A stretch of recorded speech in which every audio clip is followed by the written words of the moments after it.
Sentei-me e estamos a começar o primeiro episódio do novo podcast Surtossauro. O meu nome é Duarte e este é o Surtossauro. Bem, eu hoje decidi tirar umas notas porque eu sinto que agora vou ser uma pessoa organizada a fazer conteúdo, tá? Ou seja, as minhas anteriores tentativas de criar conteúdo áudio para podcasts foram relativamente falhadas. Mentira, talvez. Mas eu espero que nós consigamos chegar à meta de 10 pessoas a ouvir aquilo que eu produzo. E portanto, hoje eu decidi falar sobre um tema que ele é transversal a toda a vivência humana, que são as redes sociais e as nossas relações humanas. E bem, gente, eu acho que eu queria começar porque viralizou recentemente um tweet nas redes sociais que era algo do género: não dá like nos teus stories, não dá like nas tuas publicações, não reposta, sei lá, não sei, não li o tweet, eu só li gente a falar sobre o tweet, né? E vi gente a falar sobre o tweet. E depois diz que é tua amiga, mas nem sequer dá like nos teus stories, nem sequer dá like nas tuas coisas. E eu decidi pensar um pouco sobre este assunto, porque isso é um assunto que eu acho que me toca, né? E toca-nos a toda a gente, não é? A vocês aí também vos está a tocar este assunto. Se bem que eu também estou a falar do assunto bem requentado, não é? Que isto já foi para aí há 2 meses que viralizou. Mas de qualquer das formas, é importante nós, se calhar, termos uma pequena reflexão. Então eu decidi criar este momento assim de conversa comigo, contigo, para nós falarmos sobre este assunto de como é que nós criamos esta ideia de que as redes sociais são esse espaço de confirmação, de criação de amizades, de grupo de amizades. E eu acho que é importante nós começarmos por refletir sobre o facto de que nós pensamos bem, não é? A linguagem que se usa nas redes sociais, o tipo de paradigma, de correlação, metáfora. Eu acho que é metáfora, é o tipo de metáfora que nós utilizamos para falar nas redes sociais. Ela é muito poética, quase, sobre as nossas relações de amizade, não é? Que é tipo... seguidores é a versão moderna, mas se nós voltarmos ao Facebook, tínhamos amigos, não é? Grupo de amigos. É mesmo este conceito de... Bem, a rede social é quem? É o teu grupo de amigos? É uma rede de amigos? É um conceito interessante, não é? Se nós pararmos para pensar, e eu acho que para a minha geração se calhar ainda é mais interessante pensar nisso, porque nós quando nascemos já existiam as redes sociais, ou pelo menos elas já existiam de uma forma mais... ou estavam a começar a existir, não é? Digamos assim. Penso que o Facebook tenha sido criado pouco depois de eu nascer. É interessante nós pensarmos como de repente as pessoas assimilaram tão rapidamente este conceito de que, sim, porque no computador eu tenho também um grupo de amigos, não é?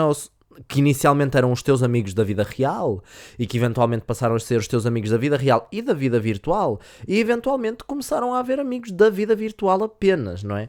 E isso é todo um debate muito interessante que nós podemos ter, que é sobre a forma como nós e sobre a forma como nós, sociedade e nós, humanidade e a evolução tecnológica foram sempre capazes de criar certas correlações entre coisas que já existiam no nosso dia-a-dia e que elas depois são trazidas para um universo digital e elas são ampliadas com uma espécie de linguagem que quase que tenta replicar aquilo mesmo não sendo. E isso é muito louco de nós pensarmos, não é? Se nós abrirmos o nosso telemóvel, muito provavelmente a aplicação do vosso telemóvel, do vosso e do meu também, não é? Ou seja, a aplicação do nosso telemóvel que serve para nós vermos os contactos ou para vermos os registros telefónicos é um telefone fixo, é um telefone daqueles para encostar a orelha. Se nós formos ver a lista telefónica, ou seja, aquela lista que nós temos os contactos, para a maior parte das pessoas ainda, a maior parte das aplicações, ainda é, na verdade eu acho que não, acho que agora já não é, mas durante muito tempo foi um livro com uma figura humanoide na capa, não é? Ou seja, era um livro de caras, um livro de números, porque é isso, não é? Era uma agenda telefónica. E é muito louco pensar que as agendas telefónicas agora elas estão no nosso telemóvel. Lembrei-me de outra, muito óbvia, não é? Que é a questão do calendário, por exemplo, que o calendário virtual também tem o aspecto da aplicação, tem aquela risquinha vermelha em cima, que era típica, porque era a parte onde iam os agrafos, onde iam as argolas dos calendários, ou então, por exemplo, Deixa eu pensar. Acho que rapidamente. O Memos, não é? O Memórias, Memorando, não sei, o Sticky Note, não é? Que tanto no computador a aplicação parecem mesmo stickers, não é? De post-its, daquelas folhinhas amarelas que nós retiramos de um bloco e escrevemos notas. E no nosso telemóvel, regra geral, parece um bloco de notas, mesmo com linhas e tudo, e até tem a parte da capa amarela, não é? E é interessantíssimo. Aliás, eu estou neste momento a ler as minhas notas no meu computador que eu escrevi de temas que eu queria falar neste podcast. E é muito interessante, neste episódio deste podcast. E é muito interessante nós pensarmos que É muito interessante nós pensarmos, não é? Que as nossas... Parece que várias questões, várias situações da vida real, ou várias relações que nós tínhamos com objetos da vida real, elas foram transformadas em relações que nós temos com objetos digitais, e de certa forma nós continuamos a ter esse nível de... Não sei se abstração será a palavra certa, mas nós continuamos a ter esse paralelismo entre as coisas do mundo mundano e as coisas do mundo virtual. Isso é uma loucura, e não precisamos ir a isso. Nós podemos ir também aos símbolos de casa de banho, não é? Que o homem é aquele boneco humanoide normal, não é? E a mulher tem uma saia. Desde quando é que saias são mulheres, não é? Ou melhor, desde quando é que saias pararam de ser mulheres? A pergunta está mal formulada na mesma. O que eu quero dizer é, há quantos anos é que saias já não significam mulheres, não é? Há quanto tempo é que as mulheres... Há quanto tempo é que saias não é um vestuário que, obviamente, que não é particularmente ligado às mulheres, porque roupa não tem género, mas mesmo do ponto de vista social não é assim tão real, ou não é assim tão comum hoje em dia que mulheres usem saias, não é? Ou seja, não é a generalidade das mulheres que usam saias. Então porque é que o ícone que supostamente representa a casa de banho feminina ainda continua a ter uma saia? Porque é todo um monte de conservadorismo e de normas de género ultrapassadas, não é? Nesta divisão das casas de banho e nesta forma de nós pensarmos o espaço, não é? E incluindo sobre essa questão da casa de banho, gente, eu às vezes só penso, nós só podíamos era fazer casas de banho em cubículos para toda a gente, não é? Tipo, a casa de banho nem precisava de ser bem uma sala, não é? Ou seja, podiam ser só... Imaginem isto, sei lá, em vez de num shopping haver duas salas, duas casas de banho, não é? 2 cômodos com cubículos, nós só fazíamos uma espécie de um corredor com várias portinhas, em que cada porta é uma casa de banho, havia portas com sanitas, podíamos pôr portas com urinóis, e isso está escrito na entrada, e depois as pessoas usavam de acordo com aquilo que queriam e tinham um lavatório comum depois, não é? Já se resolvia todos os problemas, tanto nos problemas que se levanta sobre a segregação de género, sobre o acesso a casas de banho de pessoas que não são cis, como também nós resolvíamos a questão toda da suposta, não é? Da questão da violência de género que pode existir nas casas de banho, que honestamente... Não é como se ela estivesse a ser resolvida pelas divisões de género, não é? Eu tenho muitas dúvidas de que as casas de banho serem masculinas e femininas, ou seja, as casas de banho serem separadas por género. Eu tenho muitas dificuldades em acreditar que é isso que realmente impede homens de cometerem violência sexual contra mulheres, porque homens cometem violência sexual contra mulheres em praticamente todos os lugares, não é? Infelizmente nós vivemos numa sociedade em que a violência sexual contra as mulheres é completamente impune, não é? E não me parece que seja dividir as casas de banho em 2 géneros que resolva propriamente esse problema. Mas sim, temos todo um outro debate sobre conforto, sobre estarmos bem, sobre querermos partilhar. E honestamente a questão, para mim, não é também apenas sobre a segregação de género, é sobre a questão também de...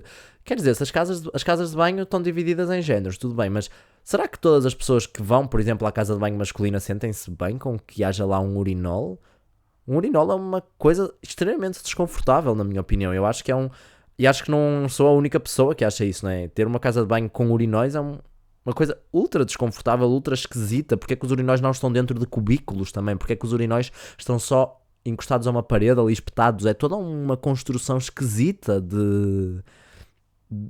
conceptual, não é? De como é que as pessoas se devem comportar nas casas de banho, que para mim faz-me bastante confusão. Mas voltando à questão dos nossos grupos de amigos e voltando à questão que eu estava a falar da questão dos ícones, né? E na questão de como nós continuamos a usar ícones, sei lá, a máquina fotográfica é outra típica, não é? O símbolo do Instagram é uma máquina fotográfica quase um daguerreótipo, não é? Estou a brincar, mas é uma máquina fotográfica bem antiga, hoje em dia super simplificada, mas inicialmente o símbolo do Instagram era uma máquina, literalmente era um ícone é imitar uma máquina fotográfica ainda com aquele couro castanho, como se fosse uma máquina fotográfica analógica. E é muito interessante nós pensarmos sobre isso e nós pensarmos também nesta questão da evolução, não é? Que é o Instagram inicialmente era um espaço, não é? Um ícone que era uma máquina fotográfica analógica. Hoje em dia o Instagram já é uma coisa mais abstrata. Se nós formos pensar nos sistemas operativos, por exemplo, o Windows, não é?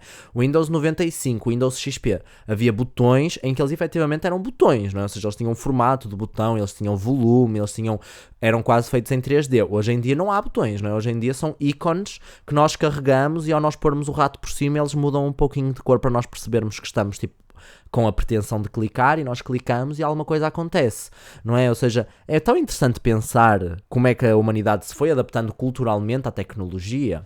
Voltando, a questão das redes sociais, portanto, também apropriou-se dessas questões, não é? Também existe esse processo de evolução. Inicialmente eram grupos de amigos e inicialmente a rede social ela era de certa forma vendida como uma forma de nós mantermos contacto com as nossas amizades através do computador, o que eu defendo o ponto de que isso ainda é em parte verdade, eu acho, ou pelo menos isso é uma experiência comum na minha utilização das redes sociais até hoje. Eu acho que as pessoas com quem eu mais falo através das redes sociais são as pessoas com quem eu também tenho mais contacto na vida real. Sinto que nem sempre foi assim, sinto que a crescer e durante a minha adolescência era talvez o contrário, ou seja, não falava tanto com as pessoas que, por exemplo, com os meus colegas da escola e falava mais com pessoas com quem eu não conseguia estar com tanta frequência. Sinto que isso foi um ponto que eu não tenho hoje em dia, porque também a forma como eu lido com redes sociais é muito diferente hoje em dia da forma como eu lidava com redes sociais quando eu era adolescente, mas eu hoje sinto que a minha utilização das redes sociais, e sinto que a utilização das redes sociais de muitas pessoas à minha volta ainda é muito nessa questão de que a maior parte do contacto que nós temos através do mundo digital continua a ser a maior parte do contacto com as pessoas com que nós temos a maior parte do contacto na vida real, ou mais ou menos. Tanto mais que é aquela questão de que a quem é que eu mando memes? Mando memes a pessoas com quem eu estou com muita frequência na vida real e não tanto memes tipo para pessoas meias aleatórias e distantes de mim. Mas sim, voltando ao assunto de que, então, da mesma forma que nós fomos também tornando os nossos ícones e as nossas interações mais abstratas, isso também aconteceu de certa forma com as redes sociais. Nós começamos com a ideia de que era o nosso grupo de amigos na internet, passou a ser o nosso grupo de amigos, ponto, e podia ser o nosso grupo de amigos da vida real ou o nosso grupo de amigos do mundo virtual também, pessoas que nós por acaso podíamos conhecer na internet. Tanto mais que o Facebook até hoje existe essa feature, né, essa possibilidade, essa funcionalidade de nós colocarmos, por exemplo, status, não é? Estado de relação com as pessoas, de se estamos casados, divorciados, namoramos, se não namoramos, não é? E isso ainda é possível no Facebook hoje em dia. Já no Instagram, por exemplo, para entendermos o nível de abstração que vai de uma rede para a outra, o Instagram, que eu suponho que seja uma das redes mais utilizadas hoje em dia, o Instagram ele não tem o conceito de amigos, ele tem o conceito de seguidor, que é ao contrário de no Facebook, em que o amigo é uma coisa mútua. No Instagram não é, a pessoa pode te seguir e tu podes não seguir a pessoa. No Instagram também não há questão das relações, ou seja, tu não estabeleces um círculo, tu não podes de certa forma configurar vínculos familiares ou vínculos românticos ou vínculos de casamento com pessoas daquele espaço. O Instagram é uma rede social muito menos ligada a essa ideia, não é? O Instagram é uma rede social muito mais abstrata e muito menos presa, muito menos próxima das nossas relações mundanas, e é muito interessante nós pensarmos sobre isso. É muito interessante nós pensarmos como a forma que as redes sociais evoluíram foi sempre no caminho de nos, de certa forma, afastar do mundo real ou das nossas relações reais. E uma pergunta que nós podemos fazer é: porquê que as redes sociais ou porquê que as empresas que desenvolvem redes sociais preferem ou decidem optar por um caminho em que nós nos afastamos um pouco das nossas relações mundanas? E aí eu acho que a ideia é para nós sentirmos que nós fazemos parte de um certo mundo em que é mais fácil nós cairmos em certas falácias consumistas, em certas falácias de comércio, não é? Que é, nós vivemos num mundo, sei lá, vamos imaginar o Facebook, não é? O Facebook eventualmente incluiu a função de follow, não é? A função de seguidor. Então, se eu estou no Facebook, eu e as pessoas que eu conheço, ou as pessoas que eu tenho alguma relação com, ou pelo menos as pessoas que aceitam esses pedidos de amizade, nós somos amigos mutuamente. Mas quando eu vou seguir, sei lá, a Shakira ou o Cristiano Ronaldo, eu não estou a mandar um pedido de amizade ao Ronaldo ou à Shakira. Estou a seguir o Ronaldo e a Shakira. No Facebook é muito clara esta divisão entre o que é seguir e entre o que é amizade, não é? Há uma relação, há uma distinção clara destes dois tipos de relação. No Instagram esse tipo de relação não existe, não é? Nós seguimos tanto os nossos amigos como nós seguimos as celebridades. E isso também, e da mesma forma que os nossos amigos também nos seguem a nós, da mesma forma que eles seguem as celebridades. Isso cria uma certa forma de pensamento e de ideia em que nós fazemos parte, de certa forma, do mesmo sistema e do mesmo mundo e da mesma forma de produção de conteúdo para as redes sociais, porque sim, tudo aquilo que está nas redes sociais é produção de conteúdo, e isso é o que eu quero falar a seguir, mas nós fazemos parte dessa mesma dinâmica, desse mesmo modo de produção de conteúdo que outras pessoas, e nós aprendemos ou nós ficamos com a ideia de que a forma como nós produzimos conteúdo ela é comparável à que essas pessoas produzem. E a verdade é que não é? As fotografias do Cristiano Ronaldo, as fotografias da Shakira não têm o mesmo nível de produção. Ou melhor, têm um nível de produção muito mais elevado que as nossas selfies cansadas a sair do trabalho no carro. Ou no autocarro. Ou na paragem, ou às vezes no canto, na pausa do emprego. Não é a mesma coisa, não é? O story que nós gravamos na nossa cozinha para contar uma coisa aleatória aos nossos seguidores não tem o mesmo nível de produção que os stories das Kardashians, que são ultra produzidos, editados e completamente geridos por gestores de rede que são formados e que estudam esse tipo de interação. Não é a mesma coisa, mas a rede social tenta incutir-nos a ideia de que é a mesma coisa. E isso é importante, na minha opinião, por duas razões para eles. A primeira é que nós também temos esta menos distância destes influenciadores e destas influenciadoras e destas pessoas que influenciam-nos na internet. Então, essas pessoas elas têm mais sucesso a influenciar-nos a comprar coisas, a comprar produtos, a convencer-nos de certos ideais políticos, por exemplo, porque é muito diferente nós ouvirmos, por exemplo, propaganda, é muito diferente nós ouvirmos propaganda da nossa vizinha ou da nossa amiga que nos diz: isto aqui é um espetáculo, isto que eu comprei é um produto incrível, ele mudou a minha vida. Obviamente isso tem mais impacto sobre nós do que nós vermos uma celebridade qualquer na televisão a dizer: este produto mudou a minha vida. Óbvio que nós confiamos mais numa pessoa que nós conhecemos do que numa celebridade, né? Isso é óbvio. E as redes sociais perceberam isso, então as redes sociais de certa forma tentaram apagar esse limite, apagar essa linha ténue entre o que é a nossa amiga a recomendar e o que é a celebridade a recomendar. E eu acho que a outra razão pela qual as redes sociais evoluíram nessa direção é porque as redes sociais elas também querem que de certa forma nós nos tornemos produtos também. Porque nós produzimos conteúdo sempre para as redes sociais, mas as redes sociais tentam criar esta falsa ilusão de que nós não produzimos conteúdo, nós produzimos partilhas, não é? As celebridades elas produzem conteúdo, nós partilhamos com os nossos grupos de amigos, o que não é bem verdade. Não é? Nós também produzimos conteúdo e isso está bastante visto a partir do momento em que nós, neste momento, temos que literalmente estar de tempos em tempos a preencher formulários e a mandar e-mails e a mandar questionários e a desativar funcionalidades para que estas redes sociais não possam utilizar o nosso conteúdo para, por exemplo, produção de inteligência artificial ou para, por exemplo, utilizar os nossos dados para fazer inquéritos e para fazer estudos e para perceber estatísticas sobre as redes sociais. Todos nós fazemos parte de uma máquina de números que calcula a forma como as redes sociais operam e que percebe como é que essas redes sociais podem operar. E, portanto, nós também somos produtos, mas nós sentimos-nos menos mal ao ser produtos porque nós sentimos que estamos no mesmo patamar que essas grandes celebridades das redes sociais que efetivamente são produtos. E atenção, eu estou neste momento a ativamente produzir conteúdo, eu estou a gravar um podcast e eu quero que esse podcast chegue a pessoas porque é esse o objetivo do podcast.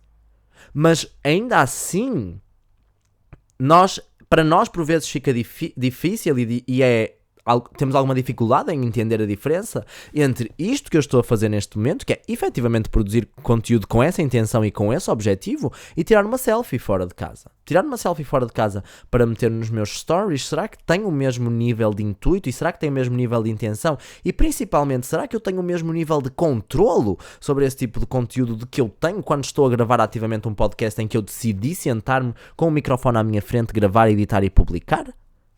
Será que nós estamos com a preparação e com a capacidade de entender que aquele conteúdo que nós achamos que é completamente desprovido de intenção, que pode até por vezes ser dar um like numa publicação e que outras pessoas veem e nós nem sequer temos essa noção porque não nos lembramos desse facto, será que isso é tão comparável assim com neste momento eu estar aqui a gravar um podcast que eu efetivamente estou a escolher as minhas palavras e que eu vou editá-lo depois e que eu vou publicá-lo?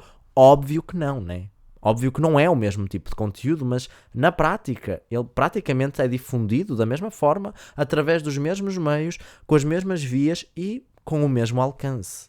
E isto é um pouco preocupante. E agora a questão é, como é que foi possível que todo este afastamento que nós tivemos das nossas relações humanas e das nossas conexões da vida real e toda esta virtualização das nossas pessoas e a virtualização das nossas relações também causasse este estado em algumas pessoas, como essa pessoa que escreveu aquela publicação, em que esta pessoa sente que as suas relações da vida real e as suas relações humanas, as suas conexões e as suas amizades, elas têm que ser validadas através do campo virtual. Não é preocupante nós acharmos que uma grande parte da nossa geração, e se calhar uma grande parte de todas as gerações que estão vivas neste momento e a utilizar a internet, elas têm esse recorte e elas têm essa ideia de que o objetivo das redes sociais é, de certa forma, adicionar uma espécie de nova camada de seriedade ou uma nova camada de confirmação às nossas relações sociais. Não é um pouco preocupante nós pensarmos que talvez grande parte daquilo que nós fazemos nas redes sociais possa estar a ser lido ou interpretado por outras pessoas como sinais sobre as nossas conexões com elas? Não será que nós estamos constantemente a enviar sinais errados a essas pessoas?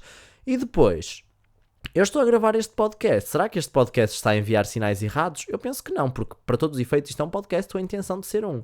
Mas será que quando eu publico uma selfie, será que quando eu faço um comentário, será que quando eu dou repost de uma notícia nas redes sociais, ou quando eu dou repost de um post, ou quando eu dou repost de um post de alguém próximo de mim, mas não dou repost de outras pessoas que também são próximas de mim, será que eu estou a mandar mensagens a outras pessoas, a outras possíveis pessoas sem que eu me aperceba que essas pessoas podem interpretar como sendo mensagens significativas sobre as nossas conexões? Não será que eu devia ter um pouco mais de controle sobre isso?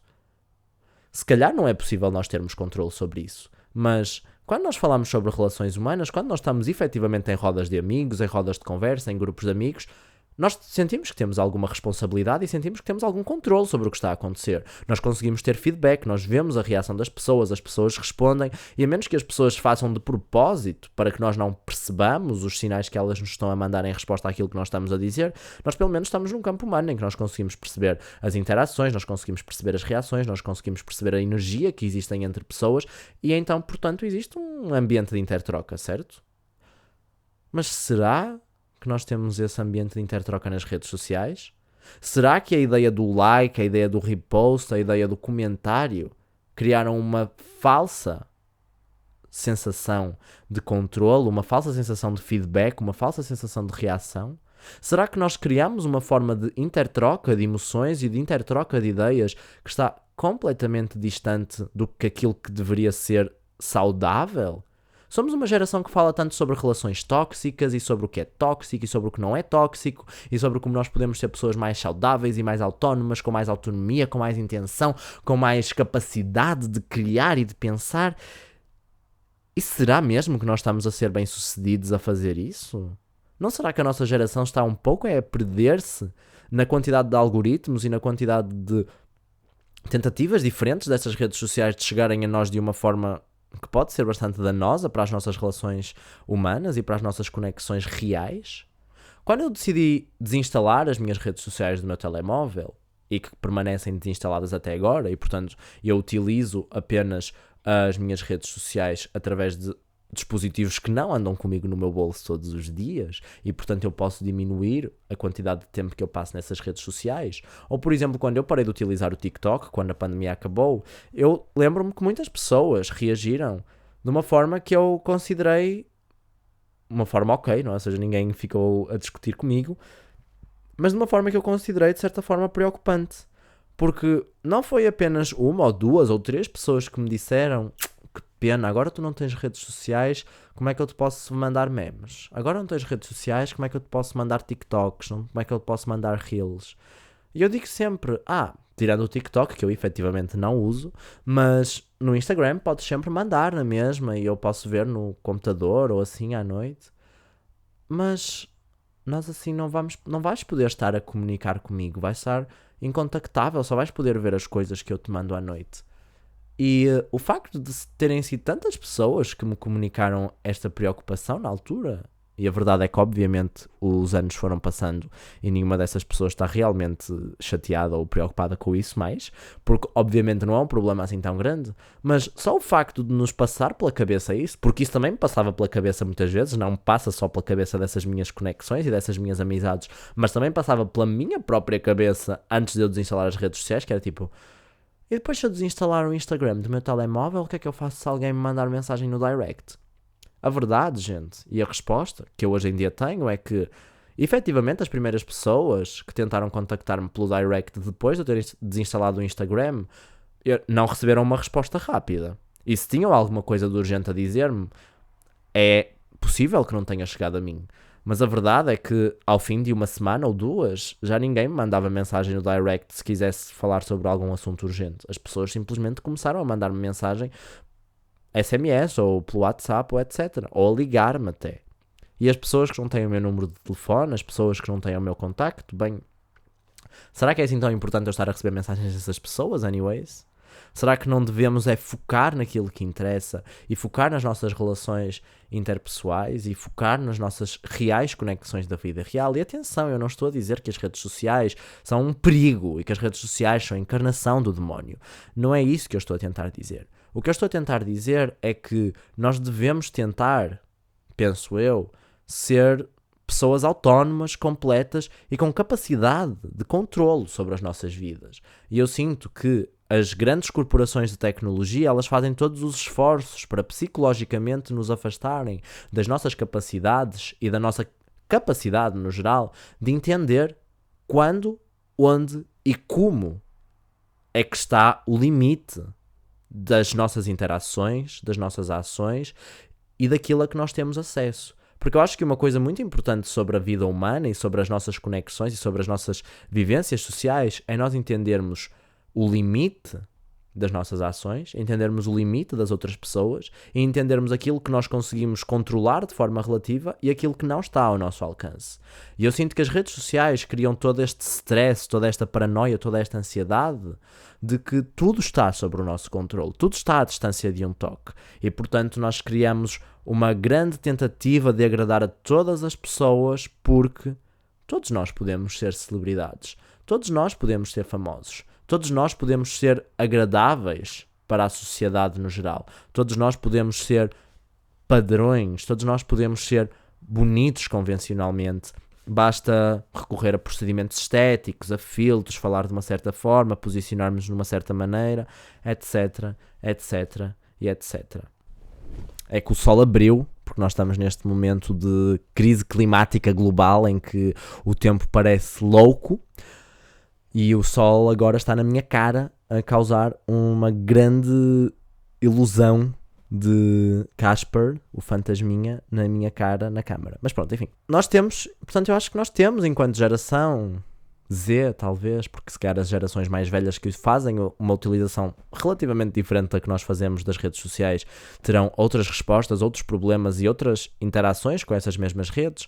Mas eu sinto que nós, enquanto a geração que nasceu durante o início das redes sociais, ou então as gerações mais recentes que nasceram na época das redes sociais, eu sinto que nos cabe a nós, e agora a câmara está escura de novo, eu sinto que nos cabe a nós entender quais é que são os nossos limites e entender como é que nós conseguimos comunicar os nossos limites a estas ferramentas, supostamente, do mundo digital. Porque da mesma forma que nós falamos tanto de consentimento e nós falamos tanto sobre assertividade e sobre a nossa capacidade de dizer que sim e que não nas nossas relações interpessoais, da mesma forma que nós temos todo um movimento nas redes sociais que se revolta contra as relações tóxicas, contra as amizades tóxicas, contra as interações tóxicas e que pede que nós sejamos pessoas autónomas e assertivas e digamos que não e nos afastemos, nós também temos que ter esse tipo de assertividade, esse tipo de comportamento, essa capacidade de nos afastar de relações tóxicas com ferramentas digitais. De relações tóxicas através desta lente digital e de todo este universo que se tornou tão complexo, tão complicado e tão difícil como as redes sociais se tornaram para nós.